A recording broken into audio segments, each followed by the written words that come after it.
Jojo review. So wow, this episode was exciting, right? I think it's gonna be a good day. So first of all, as soon as that episode started with seeing Doppio and Bruno's body on the floor being like, oh, that's where you are, boss, I was like, okay, I see where we're going with this. The boss is hiding in one of their bodies. Now, originally, I was thinking maybe the boss never switched, maybe only one soul was switched and the other one remained in the body. So I thought maybe they would be sharing it with Bruno. But after watching last episode, I was thinking, man, there's no way that Bruno wouldn't have realized it. He's too smart for that shit. So I was still thinking, no, there's no way that Bruno is sharing the body with Diablo. But I didn't really think about, okay, if he's not sharing it with Diablo, could anyone else be sharing with Diablo? And, sure enough, yes. So we find out there's a second phase to Chariot Requiem's ability. There seems to be some phase where after everyone's been switched, their bodies start turning into monsters, I guess? They're just changing form. It's disturbing. Chariot Requiem is about to kind of kill Turtle Polnareff because he touched the arrow, but he stops once he notices that Turtle Polnareff is also changing, and he figures, not a threat anymore. Not to mention, you basically traumatized Turtle Polnareff. And of course, the boss wanted Polnareff to be dealt with Chariot Requiem, so he actually broke Mista's gun during a time skip. And, Mista's not really sure how it happened. He's kind of confused by the whole ordeal. And then they eventually reach the conclusion, oh, it must have been the boss. He must have done it in a time skip, which means he must be close by. So we have kind of this scene, this whole game. You've seen it before, I'm sure, in other shows and movies where they're like, okay, which one of us is it? Which one has the boss inside of them hiding? And they're going over all these details like, oh, well, which one of us was closest to where we've seen, the time skips, where we've seen the boss actually mess with things. Hence, who was closest when Narantia died. And they kind of mention it, but they don't really reach a full conclusion. Instead, they decide, hey, Giorno, you can sense life, so you could probably sense if one of us was possessed by another soul. Fair enough, but Giorno has to go over there and touch them. Giorno is doing the trick that Polnareff was doing with the blood drops and seeing how many show up when the time skips. So it's kind of what we've seen in the opening, and we see stuff, events that were in the opening. And I know that people mention spoilers in the opening all the time. That's not so bad. Like, as far as spoilers in the opening, the whole arrow breaking off because Giorno turned his blood droplets into wood-eating ants, that's fine. The whole Giorno using the blood drips to see when time skips, that's fine. Because we don't know the context, when we're watching the opening, we don't know the context of everything. I'm fine with those kind of spoilers in the opening. So, interestingly enough, the boss kind of tricks Trish into bringing out her stand by making her think that he was coming out of Mista, out of, her body. So she brings out Spicy Lady about to attack, but no. Diablo grabs Spicy Lady, and it's actually pretty interesting. He does not have full control of the body. He basically only has control of his stand.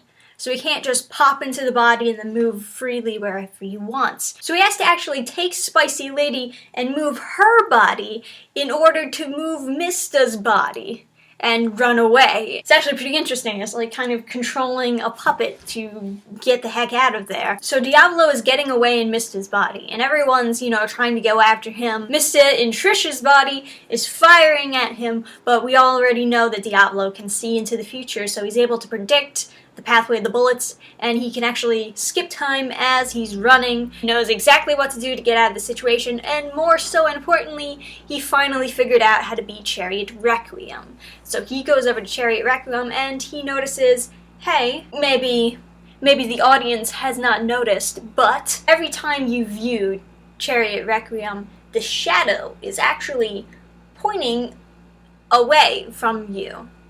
And it doesn't matter like what side you go on Chariot Requiem, there's always a shadow pointing away.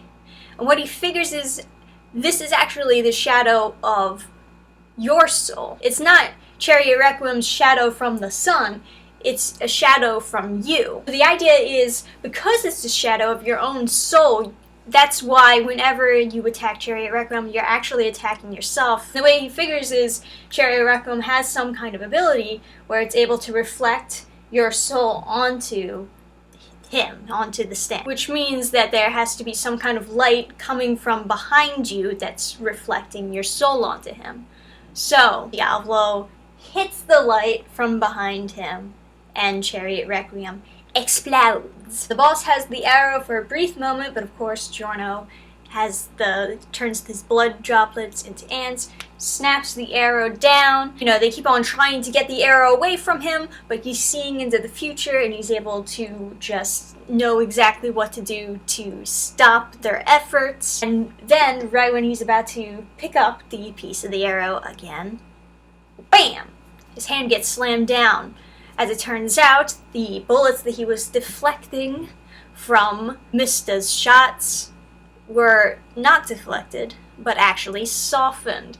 You see, this is the part I really like, because I've been waiting for Trish to do some more, you know? I don't know, I like her character, I like when she does stuff. So it's even more awesome when she's doing stuff against the boss. Against her own father, who is quite terrifying. So he's furious at his daughter, who, you know, yet again, is preventing him from getting further. So the arrow has gone flying away, and Mista and Trish's body is the closest to catching it. And you know, once he catches it, he can penetrate his own stand with the arrow. He can get the arrow away from the boss. Now what's interesting about the boss and Trish being in the same body is they're also sharing pain together.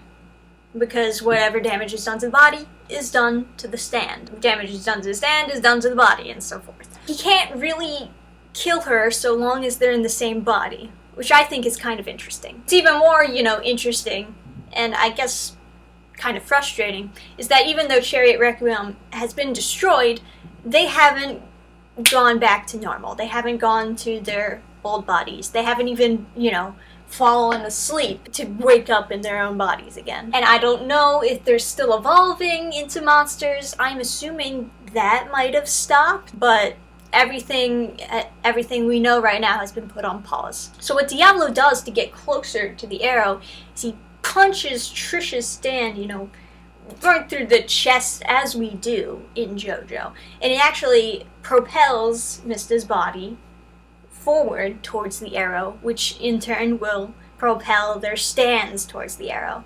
So Trish takes damage. It looks like she's kind of passed out or straight up dead, I'm not sure. But Diablo is also taking damage from his own punch because he's in the same body. They're stuck in this mess together. We kind of end with them flying towards the arrow. Who knows what's gonna happen? Will they grab the arrow first? Like I said before, it seems like a very Jojo thing for the boss to be at full power when they officially fight him, when they officially defeat him. But I also I do want to see, like, what would happen if your other stands were pierced by the arrow? Would it be, like, another just shitty experience like it was with Silver Chariot, where he turns into this separate being that just is super powerful but kind of just does their own thing? And I know that we are close to an end of Jojo, which scares me.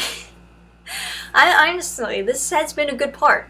Some people were telling me, you know, Jojo Part 5, you know, it's that's what I was getting. I was getting is.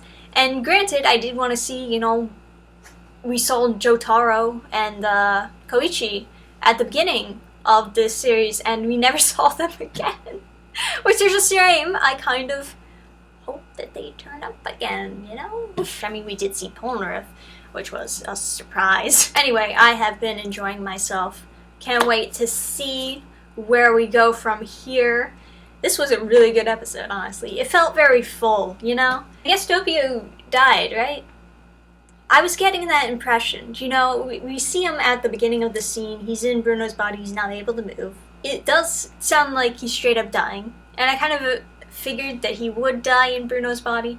I mean, granted, Mista said that, you know, he didn't shoot him in his vitals, but he's still bleeding out. And, you know, the body is basically already dead. It's already been deteriorating. Oh! What I just remembered. That body is blind and deaf, so it's only seeing the resonance of the souls. That's why he knew where, yeah, that makes more sense. That's why he knew where Diablo was. That's why Bruno doesn't know where Diablo was. It's good, yeah, that's good.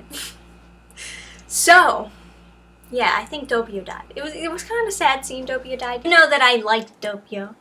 He was a good character. I felt kind of bad for him because he's not really a bad guy. He's just, like, manipulated by his other personality, who is evil.